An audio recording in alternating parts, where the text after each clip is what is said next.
உந்தன் பிரசன்னத்தில் அமர்ந்திருந்து நீர் செய்யும் யுத்தம் காண்பே.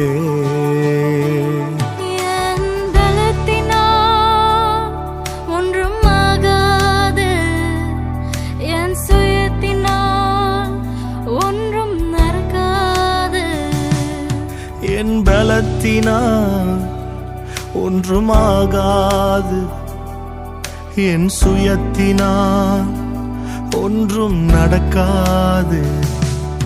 உந்தன் பிரசன்னத்தால் கூடுமே,